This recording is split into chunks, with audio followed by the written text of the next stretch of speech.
All right, movies men. There's two of us tonight. The Curious Case of Benjamin Button, David Fincher deep dive. We're continuing. The show must go on. And you know what's interesting? I'm just going to start this off by saying one thing, Justin. And I think that the reason why it's just you and I here tonight, I don't think that the other guys are busy or that it's too late or that they're feeling tired and need to go to bed. You know what I think it is? I think they didn't want to put forth the mental effort and exertion needed to extract some sort of quality conversation from this particular movie. And honestly, I can't quite blame them. This is going to be an interesting conversation because, in my opinion, this is the second worst David Fincher movie. I would still put it above Alien 3, and I'd like to get your thoughts on it. And I've got some reasons, and we'll dive into those here momentarily. But in my opinion, this has been the second worst movie that we've seen so far in the David Fincher lineup. What were your thoughts? So first of all, this is the one I've seen twice now. And when I saw it 10 plus years ago, because it was 2008, so that's now 16-year-old movie.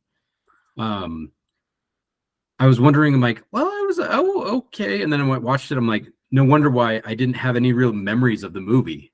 It's because nothing really stuck other than an old baby.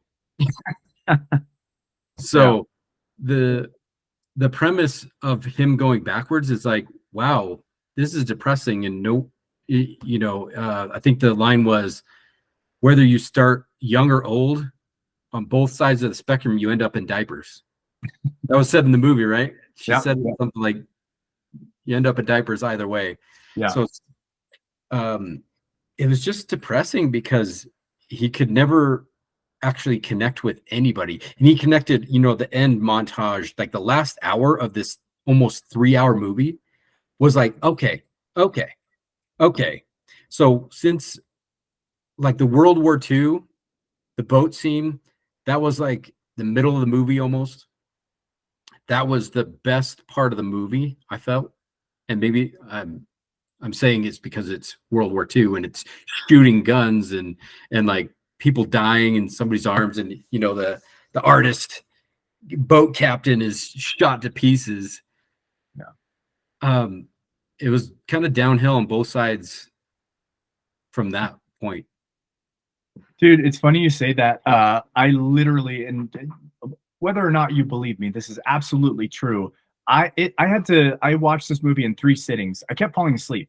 And so it was kind of rough. But what was funny is today I finished it and I literally had like an hour and 15 minutes left. So the 15 minutes, but just like you said, it's so funny you said that because I literally thought that today, a few hours ago when I finished the movie. I'm like, oh, the last hour was good. Like I like the final hour was the best part of the movie. And I think and it was hard to identify. And at first, and maybe you can help me peel back some layers here because I'm not even sure why I liked the last hour the most. But my initial knee-jerk reaction as I was doing self-reflecting, I'm like, what was it about that last hour? Why not the rest of the movie? And do you know what it is?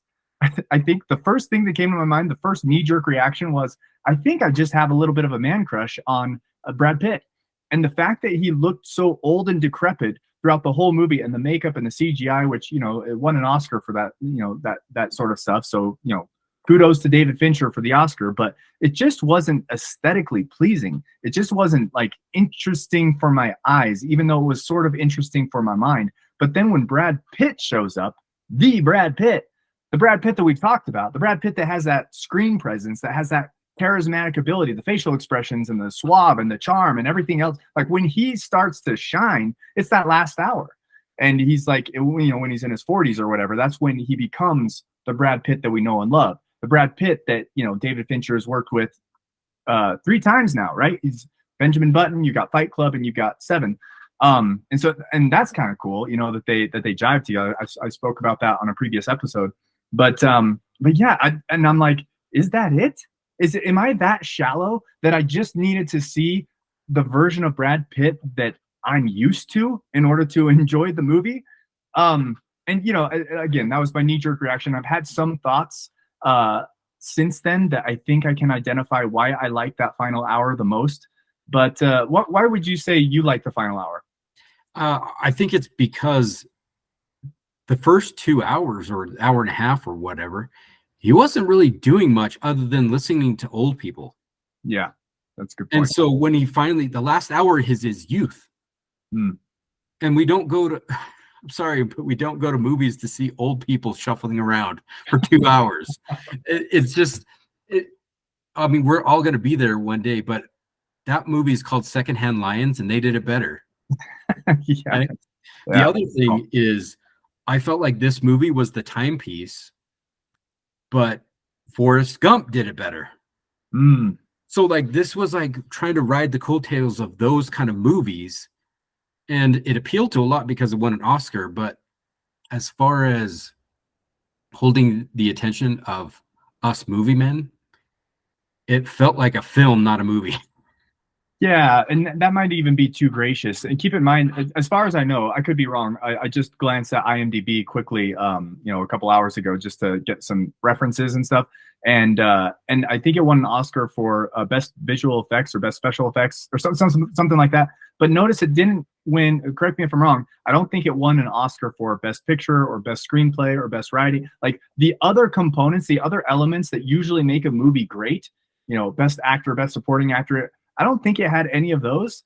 And so to say that it's an Oscar worthy movie is you have to kind of say it tongue in cheek because the visual effects were cool for its time, I guess. But the rest of the movie, every other metric that makes a good movie a great movie, I feel like it kind of felt, and no shade thrown to my boy Brad Pitt or Kate Blanchett, or like I thought the actors did great. The story, like you said, just wasn't that compelling. But the final hour, when he's young and they fall in love, and the love interest, they finally connect, Yeah. and when they're traveling the world, and they're like, and also like the '60s and '70s aesthetic was beautiful. Like the costumes that they put Brad Pitt and Kate Blanchett in, like they just looked classy and suave, and they were traveling the world and they were in love, and it was great. And you're like, yeah, maybe that's it, man. Maybe you hit the nail on the head. Maybe it was just like, we don't want to watch old people shuffling around telling stories. We want to watch like youth and vigor and adventure and like life, and like that's what movies are for. There's a variety of different reasons that we go to the movies, but one of them is an escape. One of them is to like have fun and like watch something that's like, I don't know. I keep saying the word aesthetic, but that's what it comes to mind. Like I just want beauty on the screen. That's what I want. Yeah, and we got that with when he took his dad to the ocean or wherever that pier was. That was beautifully shot. Yeah, that was awesome. The problem to me was you introduced this girl that's not going to be old enough for like 20 something years, but we spent a whole hour of the movie in like the most boring part. Like the first half of the first act was still intriguing because it's all new. You have this old guy, he's getting old baby, it's dropped into this almost like a preacher mom in the South, and she's just, well, he's one of God's children, and she actually won, I believe, best supporting actress. Cool. I didn't know that. Winner was art direction, best makeup, and visual effects. So those were the three. They were nominated for 13, but they didn't win. They only won those three. That was what it looks like from IMDb. Academy Awards, so. Well, it's definitely a movie. Like when you watch it, you're like, oh, they were going for Oscars in this movie. Like you could tell that it's one of those movies. And that's actually one of the qualms that I had with the movie was I don't like, and this is just a personal preference. I know a lot of people actually do like this. I don't really like the overly cartoonish backdrops. Like, when he's lightning guy. What was that? The lightning guy. Yeah, well, yeah, there's that. But I'm talking more like the cartoonish like backdrops, like when they're on the tugboat tugging the boats, and it just looks fake, but they're leaning into the fakeness. It's kind of like what's the movie with Nicole Kidman and Ewan McGregor? Moulin Rouge. Thank you. It's kind of like Moulin Rouge, or it's like on a stage. Yeah, well, like you look in the background and the buildings are obviously fake, and they're like leaning into that fakeness, and it kind of feels like Newsies. It feels like almost like a play production rather than a movie, and but then you interpose that with a huge, beautiful shot of Paris, Right. Yeah. and then you have the yeah. So yeah, there's definitely artistic style that just did not appeal. Yeah, Um, and kind of like the Great Gatsby kind of did the same thing, where it's just kind of this cartoonish backdrop in a otherwise realistic movie, and it just I don't know, it doesn't sit right with me. And again, I can appreciate people who appreciate it. I'm like, I get that it's an artistic choice, but what's interesting, again, like looping it into the David Fincher deep dive, David Fincher, it feels like wanted to, and we kind of said this before, Alien 3 was not his project, that was Fox Studios project. And we had that discussion. And then he was able to cook for 7. And then the game was kind of fun because this was at the Fight Club was really cool. It's an adaptation of a book and he could really have fun with the actor. Like we've had those discussions. This one feels like he's like, okay, I'm bored with what I've done. I'm like, the formula works. People like me. I'm given a blank check. I can do whatever I want. Like, producers trust me. I'm going to go out on a limb here and I'm going to do an artsy movie. I'm going to try my hand on this one. And he still kind of has the yellow filters and the yellow tone. And there's some of his, but this almost seems like a very deliberate departure from his normal MO. And again, I don't fault him for it because, he's an artist. He wants to like branch out and try new things, most directors do. I just think that it's, on the one hand, I'm like, hey, I appreciate it. Good job. You tried it. Another part of me is like, hey, David Fincher, stay in your lane. We like what you were doing before. You don't have to be like an Oscar guy, and again, maybe I'm being too harsh, but these are just some of the initial thoughts as I was thinking about what was David Fincher thinking, with this project. So it's based on the short story by F. Scott Fitzgerald or something like that. Oh, no kidding. The same guy who did Gatsby? Yeah. And so they actually put that in the movies and like nods to his other books. Like when he's reading one of the books, it's Fitzgerald's one of his other books. But I think the biggest problem I have with the movie is you can never truly share a life with someone if you're living backwards. So like, what's the message? Don't be like this guy because he's not truly happy. Okay. And I also think that the last hour, it's almost like wrapping up a bunch of different threads because you have this, I mean, you're not really sure how this lady who you barely hear in a deathbed during a hurricane is talking to her daughter. You're like, what? And then at the end, you're like just rapid fire, like, hey, hurricane's coming. Your mom's almost going to die. You're finding out that this is your father. All these things are coming to a head, but it was like, when you talk about a slow burn, I mean, we're talking excruciating underwater slow burn. Yeah. And the whole her swimming the English Channel, that was the Forrest Gump, I think that either they're paying homage to the person that actually swam the English Channel or they're shoehorning her in to Benjamin Button's fictional story of a real like person that swam it. But like her scenes, she won Best Supporting Actress. She was in the movie for like that 15-20 minutes in the middle, but it was no purpose other than let's talk over tea and then have an affair. Yeah. But it wasn't. Yeah. Like you had an affair with a 15-year-old. Good job. Yeah.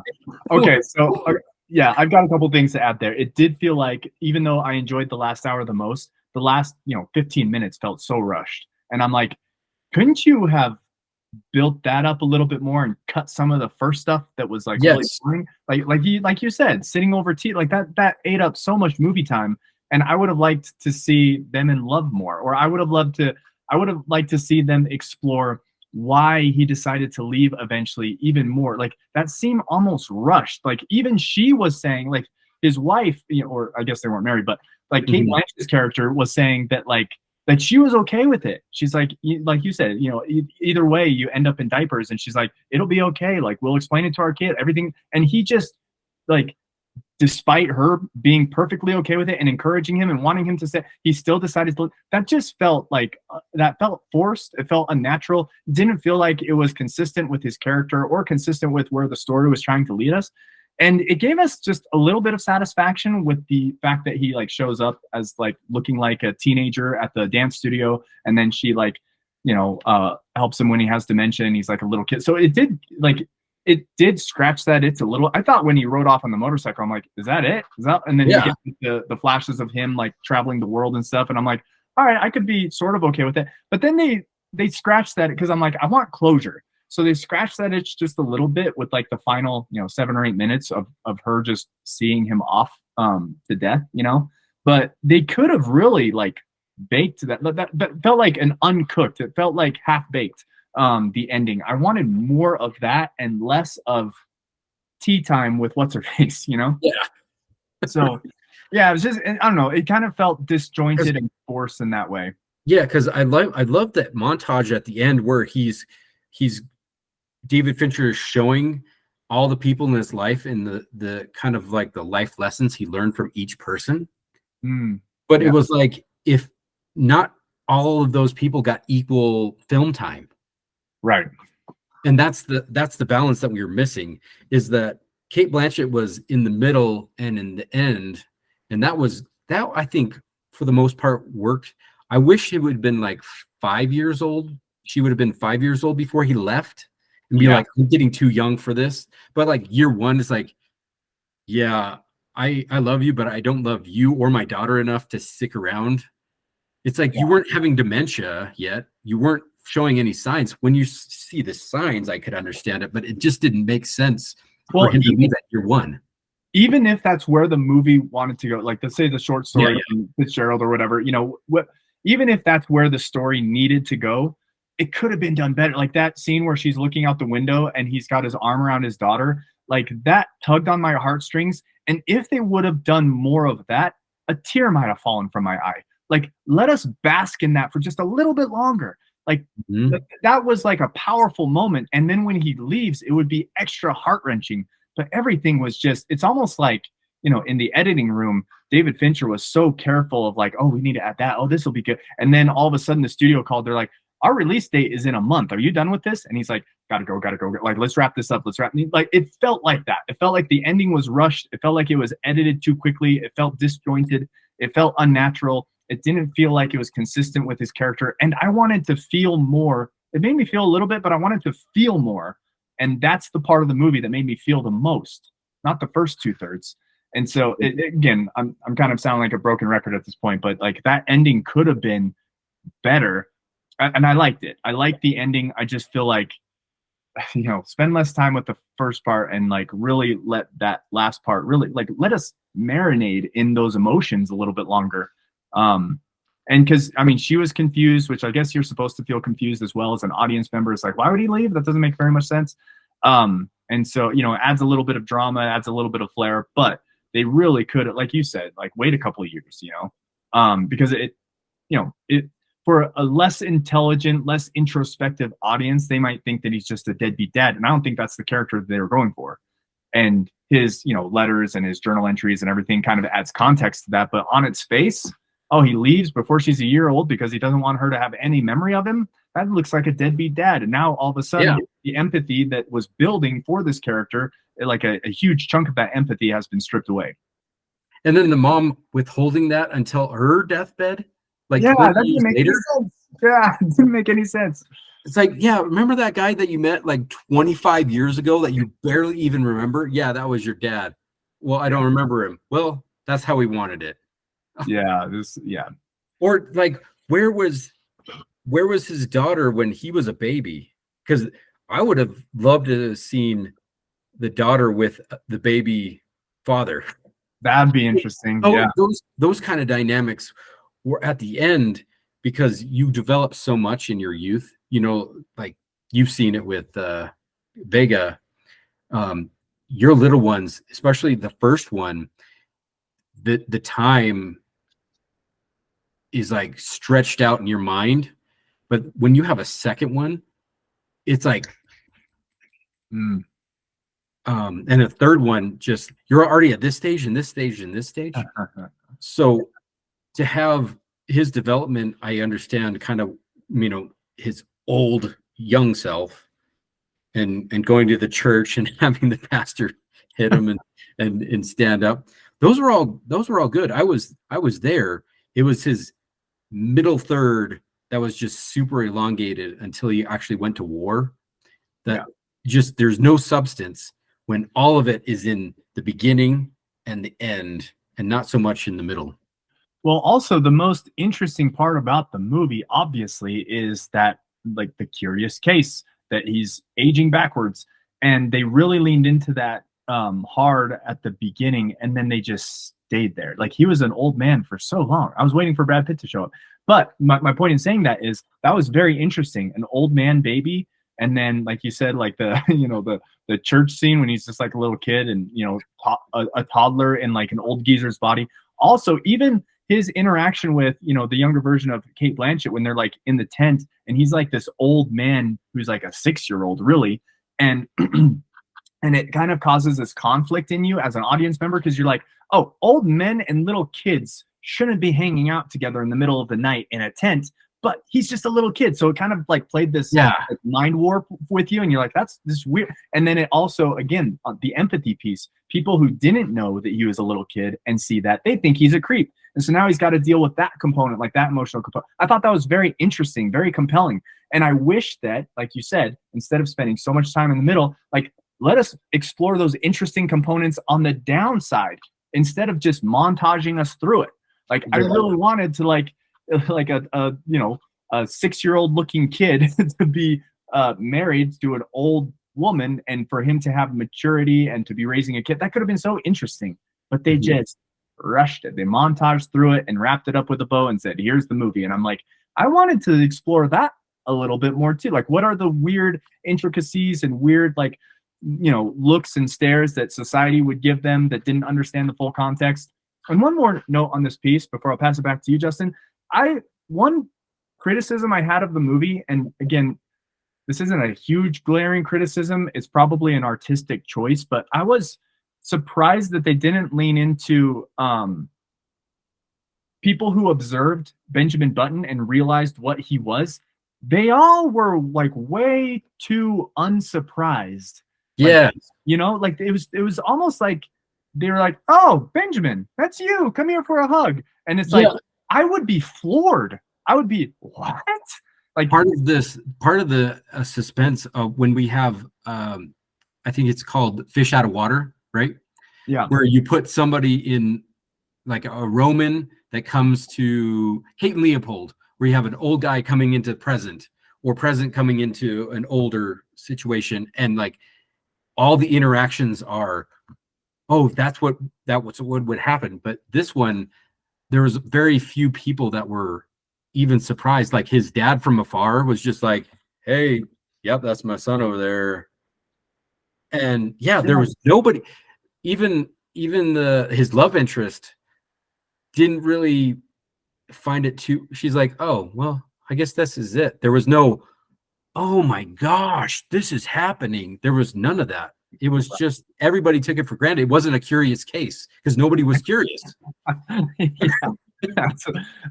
Great point. Yeah, no, that I was thinking about Kate Blanchett's character, but you're right. The dad as well as his mom. I mean, she was probably the most surprised when she seems to Benjamin, like, and when he goes back after. That's also a mother's love too. It's not. Yeah, exactly. I feel like they should have. And again, maybe it was an artistic choice. Maybe they thought that it would be more interesting for the unexpected, which is for the characters in the movie to be more expecting. They were expecting the unexpected, and instead of having the jaw-dropping moments that you were expecting every single time he returns to meet people of his past, they're like, what if we don't do that? What if in this world it's just like they accept him and like, I don't know.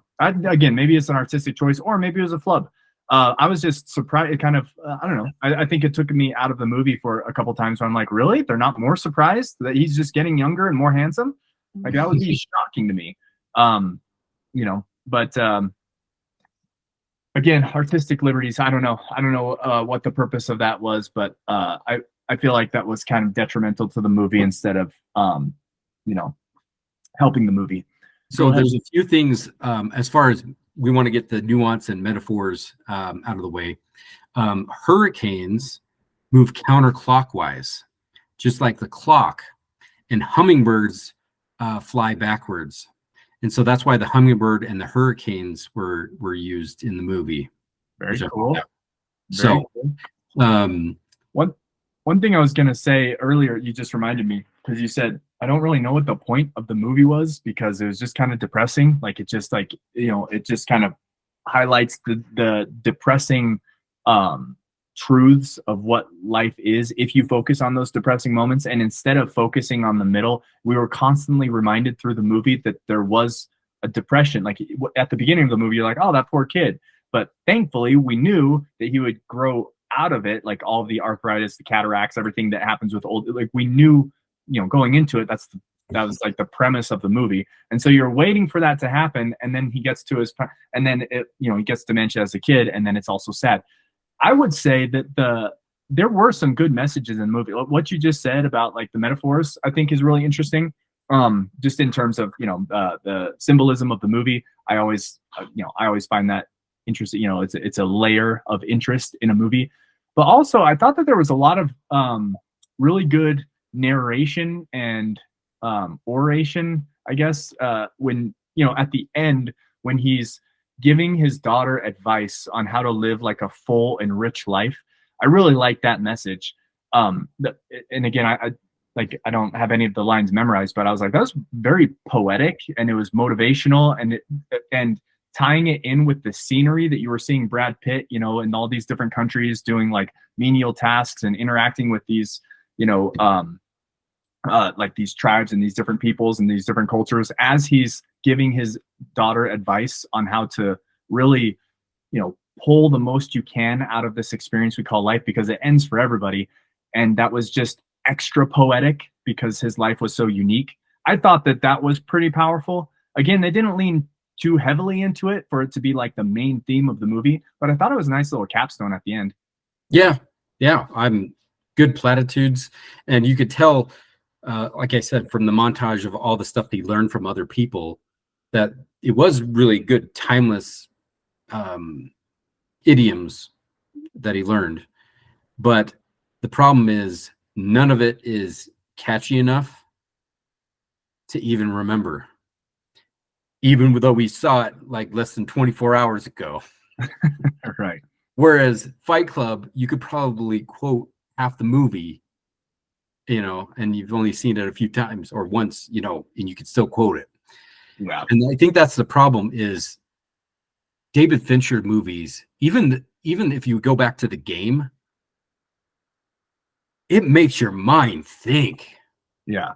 This one was like, I'm thinking more into this than you're showing me. And I want more of that. Yeah. That's the problem. It's like we're geared up to think, and we're like trying to do this deep dive, and it's just staying in the shallow waters. Yeah, man. It's like you're boiling a pot of pasta and you're really excited to eat it and you're like hungry and you get your plate ready, and then when you strain it, there's like barely any pasta. It's kind of, I don't know if that analogy works, but that's kind of how I felt. I felt like I wanted, and I say this all the time. I said this in previous episodes, but I'm like, I give movies as much grace, as much latitude, as many chances as I possibly can, as much suspension of disbelief. I really want to give myself to these movies and enjoy them. And I walked into this one expecting it to be like an intellectual exercise. I knew it'd be a slow burn. I knew it was almost 3 hours long. And so I was prepping myself for I'm going to sit on the edge of my seat and I'm going to be intellectually stimulated and engaged. And it really didn't have much of that. It really was just kind of emptiness. I think that they were really leaning heavily on Brad Pitt being in all these prosthetics and the CG, and even that wasn't good, man. Like his up until he was the normal Brad Pitt, like the whole first 2 acts of the movie where he's just an old person. I don't know what, and maybe technology's gotten better now, and maybe it's just in retrospect that I'm being super nitpicky, but there's something weird about his mouth. It never seemed to work like it never seemed to align with his words. It almost felt like there was like some sort of prosthetic. It reminded me of freaking Gwildor from Masters of the Universe. Oh yeah. Where it's just like they're talking behind the prosthetics, and so this isn't moving as much as their mouth behind the plastic, whatever makeup they had on is moving. It was just kind of weird. Like I didn't like it. It was all practical for the most part. It was all practical. Yeah. 5 hours every day for him and 4 hours for Kate Blanchett when she was in the hospital, and she could only be in the hospital for like a few hours before her makeup started to melt. Wait. That old lady that it kept cutting back to, that was Kate Blanchett. No way. Oh, I didn't know acted that. the crap out of that bed scene though. Because he really acted her, you know, the age that she was portraying. So the attention to detail was still there. That's the David Fincher way, that they try to do as much practical effects as possible in this one. Dude, I was even looking because I'm like, oh, they made Brad Pitt the old man in all of his old man scenes. And I'm like, oh, they didn't do that with Kate Blanchett. I wonder what, because I was literally looking at her nose. Kate Blanchett has a very distinctive, like pointy nose. And that lady in the bed didn't. And I'm like, oh, that's kind of a miss. They don't even look alike. But that was her. Yeah. That's crazy, man. That's 4 hours makeup and she could only be there like for an hour or two. I don't know. It just said limited screen time. Wow. Okay. Well, maybe I take back what I say about the makeup. I mean, one best makeup. Yeah. For a reason. But again, if they wouldn't have spent so much time with him as an old man, I probably wouldn't have noticed. It wouldn't have been as glaring to me. But the longer the screen was pointed at him in these old man makeup and prosthetics, the more I was like, his mouth is weird. That's not moving right. I don't know what's going on there, but I don't like it. I don't know, man. It felt unnatural. It was weird. But you know, that's, you know, we talked about this in what was it, Panic Room, where you were talking about David Fincher really pushing the limits of like what CG was capable of at the time, and then, you know, I mentioned he did the same thing with Fight Club, like the intro with the brain when you're traveling through the brain, it comes out of the narrator's face or whatever. So you know, David Fincher is, and again, this is like this whole David Fincher deep dive. This is an analysis on him through the lens of his movies alone. I haven't looked up interviews on YouTube with David Fincher. I haven't like read any biographies on him. I haven't Wikipedia'd him. I actually don't know anything about the man. The fun thing about this project, in my opinion, is that we are trying to understand a human being, this director, through the lens of solely the movies that he's creating. So I don't even know if he's that interested in CG. I just noticed when he puts it in, and like it makes sense that he'd be excited about like the latest, greatest cutting edge technology. And especially now that we have The Curious Case of Benjamin Button, where he won an Academy Award for it, essentially. It's like, yeah, he's probably interested in that. And so I can't fault him for it. Like he wanted to like be at the, you know, cutting edge of whatever technology was available in 2008. Kudos to him. I just think that I don't know, maybe his what's the saying? Maybe he was too big for his britches or whatever. But like he just loved old Brad Pitt so much. He's like, no, let's not make him young yet. Let's keep him old for a few more scenes. No, this makeup's really good. Oh, I like this CG. Let a couple more scenes. And it just dragged. And I think it was the movie's detriment. Yeah, I would think, I was trying to figure out how they did his makeup. And I was thinking maybe like the first one is 80s, then 70s, 60s, 50s, 40s, 30s, 20s, 10, you know? Right. But there is a whole chunk of a movie, and this is kind of how you tell where you're out in the movie. You're like, oh, he's getting younger. And it's a good way to keep your momentum of your movie going. But sometimes I felt like he looked younger and then he went back older, back older in his 70s to 50s, 40s range. And I couldn't quite tell, like, is he younger? Have we moved on to the next scene? I think we have. And then you look, and then next scene, he's older again. You're like, dadgummit, I can't tell if he's 50, 60, 70. I don't know. That part right there, that was when he went to Ocean's 11 with Danny Ocean and did his 3 movies. Hey, I can't stay around for my daughter. I got to go make these other movies. That's where he was. That makes sense. That makes sense. Yeah. That's the expanded universe. And that's where he's also meet Joe Black in that time period, you know. Those are, and then he gets married to two different hot chicks, you know, and he does Mr. and Mrs. Smith in that time. Yeah. Yeah. It's like the CCBBEU, Curious Case of Benjamin Button Expanded Universe. Yes. Yeah, so we really need to dig into that a little bit more. But essentially, all in all, I think, you know, this was a good movie, not a great movie. It's funny, we always seem to end these conversations with like, you know, we've done grading scales and numbers 1 through 10, and A, you know, was it an A+ movie or whatever. But one thing that I feel that I've noticed we kind of all naturally gravitate to is, you're gonna rewatch this movie. Like, do you see yourself rewatching this at any time in the near future? That's kind of how we grade the greatness of movies, which is interesting. Yeah. But what do you think? You've seen it twice. Yeah, well, that's good enough for me. And this is why I say I would sooner watch Aliens 3 than this one again. And that's why I say I don't think I can put it above even Aliens 3 now. Well, dude, Alien 3 has the unfair advantage of your being a part of attached to it. I love so many crappy movies just because I grew up watching them, and I still love them as an adult. Like, that is a real thing.